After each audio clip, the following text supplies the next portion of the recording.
కృష్ణానది తీరాన ఈ హారతిని అస్సలు మిస్ అవ్వద్దు. అసలిక్కడ హారతి జరుగుతున్న విషయం చాలామందికి తెలీదు. సాక్షాత్తు దేవతలందరూ కలిసి నిర్మించిన గుడి ఎక్కడో తెలుసా? Hi, hello, welcome to rose Phani vlogs. ఈరోజు వ్లాగ్ మొత్తం విజయవాడకి వెళ్ళాలనుకునే వాళ్ళు, ఏ ప్లేస్ నుండన్నా వెళ్ళాలనుకునే వాళ్ళకి ఓన్లీ విజయవాడ దుర్గమ్మ తల్లి దర్శనం కాకుండా చాలా ప్లేసెస్ కూడా ఉన్నాయి అక్కడ. ఈవెన్ బీచ్ కూడా ఉంది. సో ఎక్కడికి వెళ్ళాలి, ఎలా వెళ్ళాలి, ఎంత టైం పడుతుంది, ప్రతి ఒక్కటి వీడియోలో మెన్షన్ చేస్తున్నాను. So don't forget to like, share and subscribe our channel for more videos. మేము స్టార్ట్ అయింది అయితే మాత్రం వరంగల్ నుండి. ఈవినింగ్ టైంకి స్టార్ట్ అయ్యేసరికి మార్నింగ్ అయిపోయింది. 2 o'clock 3 o'clock అయింది వెళ్ళేసరికి. డైరెక్ట్ మేము విజయవాడకి వెళ్ళాం. ఆ 2 o'clockకి క్యాబ్ వాళ్ళు వచ్చారు. క్యాబ్ బుక్ చేసుకున్నాం మేము. అక్కడి నుండి డైరెక్ట్ మోపీదేవి గుడి దగ్గరికి వెళ్ళాం.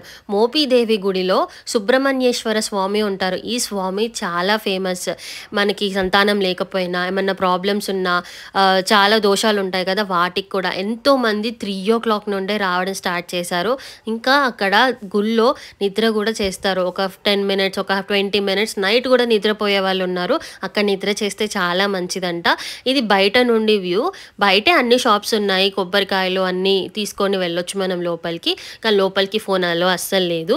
ఇక్కడ పైన ప్రతి ఒక్క అభిషేకము, ఏమేం సేవలు ఉన్నాయి, ఎంత కాస్ట్, టైమ్, ప్రతి ఒక్కటి బోర్డు ఇక్కడ క్లియర్గా మెన్షన్ చేశారు. మనకు కావాల్సింది మనం చూసుకోవచ్చు. ఇక్కడ ఒక్కొక్క సేవకి ఒక్కొక్క దారి ఉంది. సో పైన ఏ సేవకు మీరు వెళ్తున్నారో ఆ దారి నుండి వెళ్తేనే మీకు ఈజీ అవుతుంది. బికాజ్ లోపలికి వెళ్ళి మళ్ళీ బయటికి రావడం ఇబ్బంది కాకుండా వాళ్ళు క్లియర్గా ఇక్కడ బోర్డ్స్ కూడా క్లియర్గా మెన్షన్ చేశారు.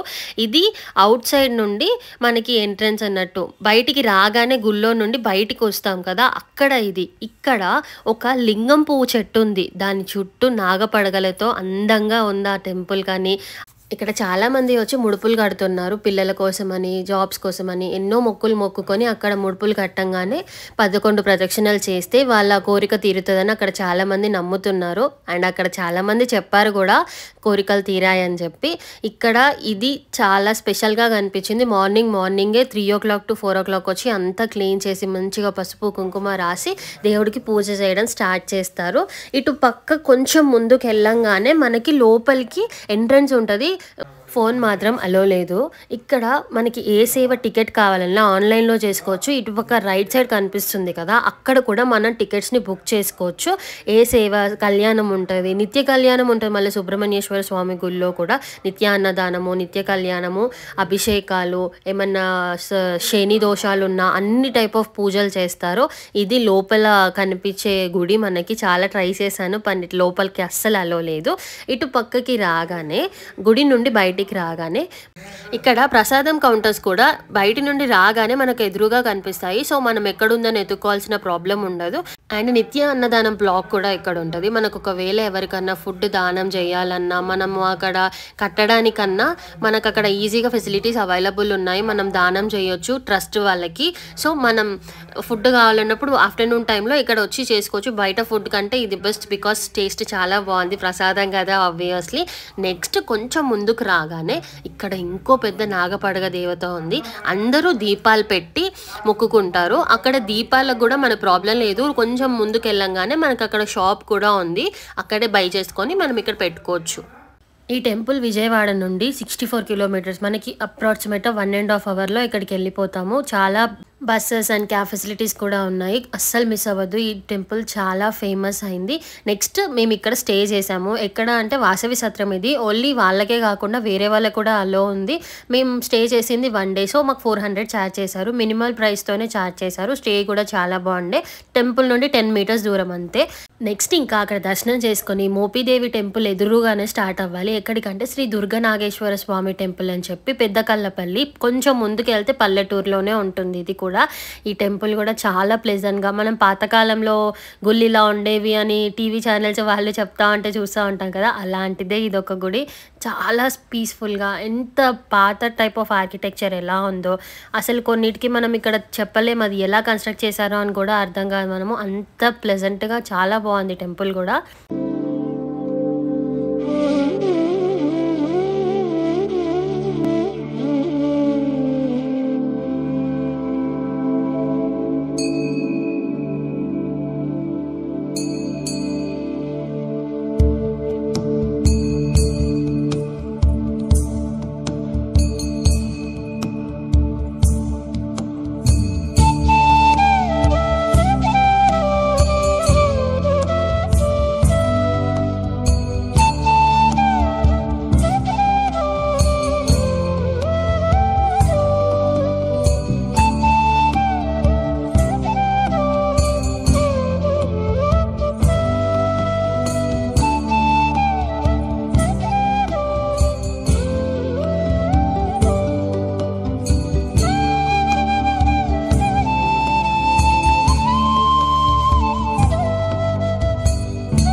ఎవరైనా ఎక్కడైనా చూసారో లేదో తెలియదు కానీ ఈ టెంపుల్‌లో నాకు తెలిసిన స్పెషాలిటీ ఏంటంటే తీర్థం అనేది తెల్లగా ఉంటది. లేదా పాలు, నీళ్ళు కలిపి ఉంటది. కానీ ఇక్కడ తీర్థం ఎర్ర కలర్‌లో అది పండ్ల రసమా మరి ఏంటో తెలీదు గానీ ఎంత ఏదో ఫీలింగ్ వచ్చిందన్నట్టు ఆ తీర్థం తాగేసరికి. బాడీలో అంత ప్యూరిటీ అయినట్టు. అంత స్పెషాలిటీ ఇక్కడ తీర్థం ఇక్కడ మాత్రమే దొరుకుతదని చెప్పారు. ఎక్కడ ఆ తీర్థాన్ని నేను ఇప్పటివరకి చూడలేదు. అండ్ మనకిక్కడ టెంపుల్‌లో కూడా చాలా పాత పాత ఐటెమ్స్ ఉన్నాయి. పాతకాలంలో కొట్టేవాళ్ళు కదా బెల్, టెంపుల్ క్లోజ్ అని చెప్పేసి అలాంటి బెల్ ఇది. సో, మనం ఇక్కడికి ఆఫ్టర్‌నూన్ వరకే వచ్చేయొచ్చు. చాలా దగ్గర మోపిదేవి టెంపుల్ నుండి. ఈ టెంపుల్‌ని విజిట్ చేసుకొని వెళ్తున్న దారిలో వ్యూ మాత్రం చాలా అంటే చాలా బాగుంటది. ఆ రోజు ఇంకా క్లైమేట్ కొంచెం కూల్‌గా ఉంది. మేము వెళ్ళింది వింటర్ టైంలో. అప్పుడు ఇక్కడ లోటస్‌కి కొలనులు ఉంటాయి కదా! మొత్తం ప్లెజెంట్‌గా పల్లెటూరే మొత్తం అంతా చాలా బాగుంది. ఈ గెస్ట్‌లు మాత్రం ఎక్కడ పోయినా ఉంటాయి. అన్ని మంకీస్ కూడా చాలా ఉన్నాయి. అండ్ అది సంక్రాంతి టైం. అప్పుడే రైస్ అంతా వచ్చింది. దాన్ని ఇలా కుప్పలాగా చేసి అక్కడక్కడే పెడతారంట. నెక్స్ట్ ఇంకా మేము హంసల దీవి బీచ్ ఉందని చెప్పాను కదా! అదే ఇక్కడ బీచ్. దీని పేరు హంసల దీవి అంటారు. చాలా వరకి బీచ్ లోపలికుంది. ఒక 5 కిలోమీటర్స్ మనం పోవాలి. కానీ ఇక్కడి వరకు వచ్చేదంట బీచ్. అంతా ఉండేది. ఈ ఎండాకాలమా మరి సీజన్ లేకనా ఏమో తెలీదు గానీ వెనకాలకి వెళ్ళిపోయింది బీచ్ మొత్తము. ఇదంతా ఇసుకే. ఇసుకతోనే ఉంది మొత్తం. ఇదంతా బీచే ఉండేదంట. కానీ ఇప్పుడు బీచ్ అంతవరకి లేదు. చాలా దూరం ఉంది. కనిపిస్తుంది అనుకుంటాను కదా! ఇది బీచ్. బోట్స్ కూడా కనిపించాయి. అప్పుడప్పుడు కనిపించాయి. ఎక్కువ అసలు లేవు. జనాలు సంచరణ కాదు కదా! అసలు ఎవరు లేరు. ఒక షాప్ లేదు. ఒకటి ఏమీ లేదు. ఓన్లీ బీచ్ మాత్రమే ఉందక్కడ ప్లెజెంట్‌గా. అండ్ చెప్పడం మర్చిపోయాను. ఉప్పెన మూవీ కూడా ఇక్కడే తీశారు. ఇదే హంసల దీవి బీచ్‌లోనే తీశారు. ఎందుకంటే ఇక్కడ డిస్టర్బెన్స్ ఉండదు. ప్లెజెంట్‌గా ఉంటది బీచ్. ప్రతి ఒక్కటి మనం ఇక్కడ వ్యూ ఎంజాయ్ చేయొచ్చు. అంత బాగుండే.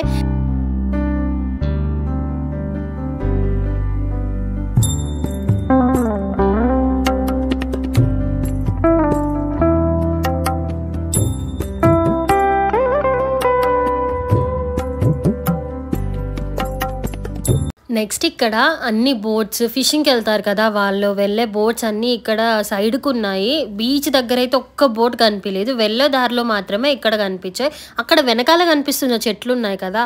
బీచ్ నుండి వరద ఎక్కువగా రాకుండా ఆపడానికి ఆ ట్రీస్ ఉన్నాయంట. ఆ ట్రీస్ కూడా ఓన్లీ పైన మాత్రమే తేలుతాయి. నెక్స్ట్ ఇంకా రిటర్న్ అయ్యేటప్పుడు కొంచెం రైట్ సైడ్ వెళ్తే ఈ టెంపుల్ పేరు వెతికితే మనకి గూగుల్‌లో అడ్రస్ వస్తది. నేను గూగుల్‌లో అడ్రస్ డీటెయిల్స్ ఏ టెంపుల్‌కి వెళ్ళాం అన్నీ కింద డిస్క్రిప్షన్‌లో మెన్షన్ చేస్తాను. క్లియర్‌గా చూడండి. మీరు విజయవాడ వెళ్ళినప్పుడు ఆ రూట్ మ్యాప్‌ని ఫాలో అయితే చాలా హెల్ప్ అవుతది. ఓన్లీ ఈ టెంపుల్ కాకుండా ఇంకా చాలా టెంపుల్స్‌ని మనం విజిట్ చేయొచ్చు.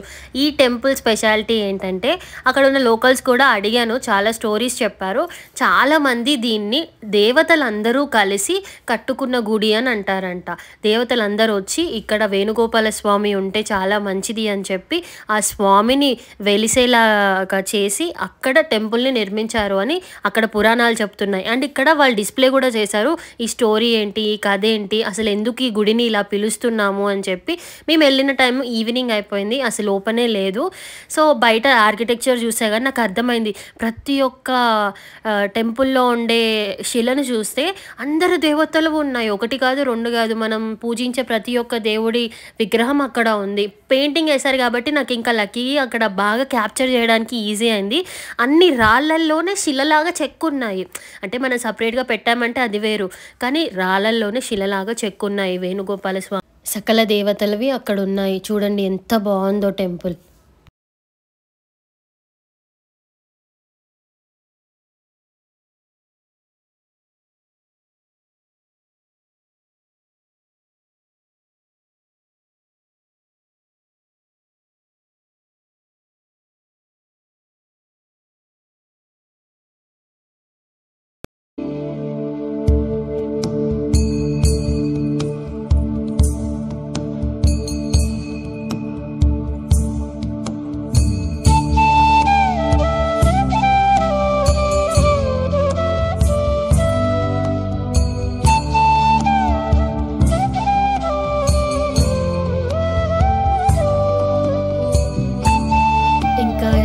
దర్శనం అయిపోయాక రిటర్న్ టు విజయవాడలో దిగాము. కానీ ఇవన్నీ కంప్లీట్ చేసుకొని రిటర్న్లో మళ్ళీ దర్శనంకి వెళ్ళాము, అమ్మవారి దర్శనం కోసము.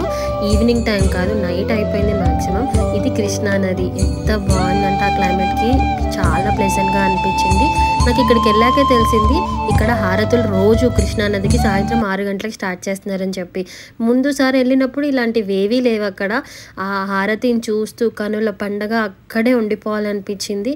గంగా హారతి చూడాలని చెప్పి ఎప్పటి నుండో కోరిక, కానీ కృష్ణ హారతి చూసేసరికి చాలా సాటిస్ఫాక్షన్ అనిపించింది.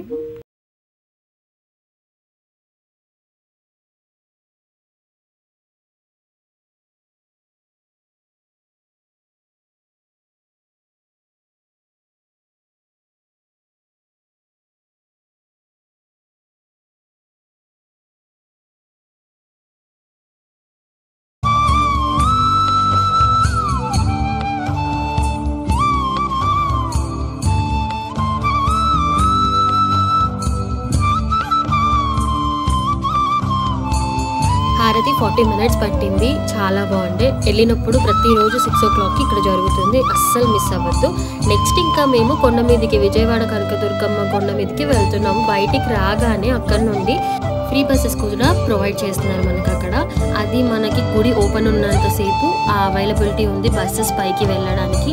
కొన్ని బస్సెస్ ఏమో 10 రూపీస్ ఛార్జ్ చేస్తున్నాయి, కానీ కొన్ని బస్సెస్ ఏమో ఫ్రీగానే వెళ్ళొచ్చు మనము. అందరూ అక్కడ కృష్ణానది హారతి అయిపోగానే వెంటనే ఇక్కడ ఎక్కి పైకి వెళ్తున్నారు అమ్మవారి దర్శనం కోసం.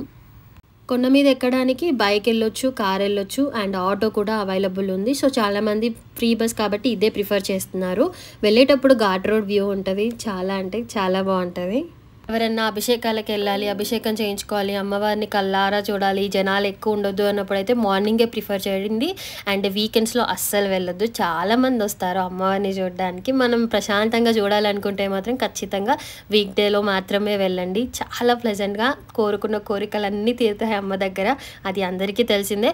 కొండ మీదకి వెళ్ళేటప్పుడు ఇక్కడ కింద అమ్మవారు కూడా ఉంటారు, ఆ అమ్మని కూడా దర్శనం చేసుకోండి. ఘాట్ రోడ్ చూడండి ఎంత బాగుందో.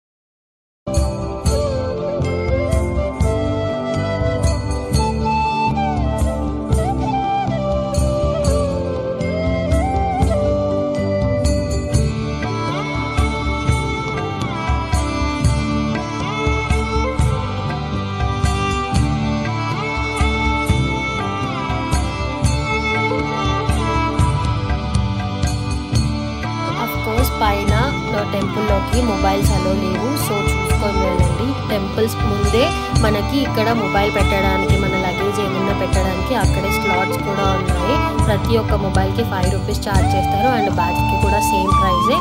జస్ట్ టెంపుల్ బయటే ఉంటాయి మనము, సో ఎక్కడికో వెళ్ళాల్సిన అవసరం ఉండదు. ఎందుకంటే రిటర్న్ కూడా ఇక్కడికే వస్తాం కాబట్టి మనం ఈజీగా కలెక్ట్ చేసుకోవడానికి హెల్ప్ అవుతుంది. ఇది కంప్లీట్ చేసుకొని ఇటు పక్క ఉంటుంది కదా నైట్ వ్యూ, చాలా బాగుంటుంది. విజయవాడ కొండ మీద నుండి విజయవాడని చూస్తుంటే చాలా అద్భుతంగా ఉంటుంది.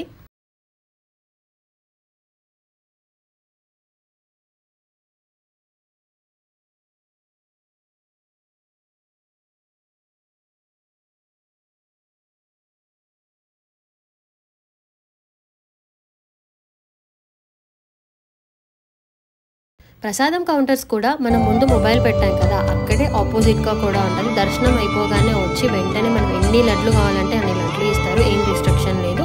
సో క్యూ మాత్రం చాలా ఉంటుంది. 5 మినిట్స్లో మనకి దొరికిపోతాయి లడ్డూలు అనేవి. చాలామంది వచ్చారు కాబట్టి, అది సండే అయింది, సో ఆబ్వియస్లీ చాలామంది ఉన్నారు. ఇక్కడ పెద్దవాళ్ళకి, కొండెక్కలేని వాళ్ళకి, చాలామంది ఫిజికల్లీ హ్యాండిక్యాప్డ్ వాళ్ళకి లిఫ్ట్ ఫెసిలిటీ కూడా ఉంది. సో డోంట్ వరీ, వెళ్ళాలన్నప్పుడు స్టెప్స్ ఎక్కి వెళ్ళాలా అని అది ఏం ఉంచుకోకండి, ఎందుకంటే మనకి లిఫ్ట్ ఫెసిలిటీ కూడా ఉంది. ఈవినింగ్ వ్యూ చాలా బాగుంటుంది. పొద్దున వస్తే అమ్మవారిని కళ్ళారా ప్రశాంతంగా చూడొచ్చు. నెక్స్ట్ టైం విజయవాడకి వెళ్ళినప్పుడు ముందు చెప్పిన ప్లేసెస్ అన్నీ కవర్ చేసుకొని ఈవినింగ్ వరకు ఇక్కడికి వచ్చినా బాగుంటుంది. లేదా మార్నింగే ఇక్కడ దర్శనం చేసుకొని ఈవినింగ్ వరకు అవన్నీ చూసేసుకున్నా బాగుంటుంది. ఎందుకంటే ఓన్లీ విజయవాడ వెళ్ళినప్పుడు విజయవాడ కనకదుర్గ టెంపులే కాకుండా ఇవన్నీ కవర్ చేసుకోవడానికి మంచి వ్లాగ్ ఇది. ఎవరైనా వెళ్తున్నారంటే వాళ్ళకి ఖచ్చితంగా షేర్ చేయండి, చాలా మంచిగా హెల్ప్ అవుతుంది. బికాజ్ ఒక టెంపుల్ అని వెళ్ళి 4-5 టెంపుల్స్ కవర్ చేయడం చాలా బాగుంటుంది కదా. అండ్ బీచ్ ద బెస్ట్ కాబట్టి అక్కడికి కూడా వెళ్ళొచ్చు మనము. ఇది మాత్రం షేర్ చేయడం మర్చిపోవద్దు. Don't forget to like, share and subscribe our channel. Next ఇంకా రైల్వే స్టేషన్‌కెళ్ళిపోయాము. ఈవినింగ్ అయిపోయింది. కాబట్టి ఫుడ్ అనేది చాలా ఆప్షన్ ట్రైన్‌లో అస్సలు బాగోదు కదా! అక్కడే మంచి హోటల్ ఉంటది. తీసేసుకొని ప్యాక్ చేసుకొని మనం వెళ్ళొచ్చు. మేము మళ్ళీ వరంగల్‌కి వెళ్ళేసరికి చాలా లేట్ అయిపోయింది నైట్. మీరు 1 ½ డేలో ట్రిప్ కవర్ చేయొచ్చు. విజయవాడ వరకెళ్ళి రావచ్చు అంటే ఈ ట్రిప్‌ని మాక్సిమం ట్రై చేశాను అన్ని ప్లేసెస్ చెప్పడానికి. ఇంకా డీటెయిల్‌గా కావాలంటే డిస్క్రిప్షన్‌లో కూడా ఇస్తాను. ఎవరైనా మీ ఫ్రెండ్స్, ఫ్యామిలీస్ విజయవాడ వెళ్ళాలి, ఓన్లీ విజయవాడకే కాకుండా ఈ ప్లేసెస్ వెళ్ళే వాళ్ళు కూడా ఉంటారు కదా! వాళ్ళకి ఈ వీడియో షేర్ చేయండి. Don't forget to like, share and subscribe our channel. ఇంకా చాలా వీడియోస్ రాబోతున్నాయి. Stay tuned.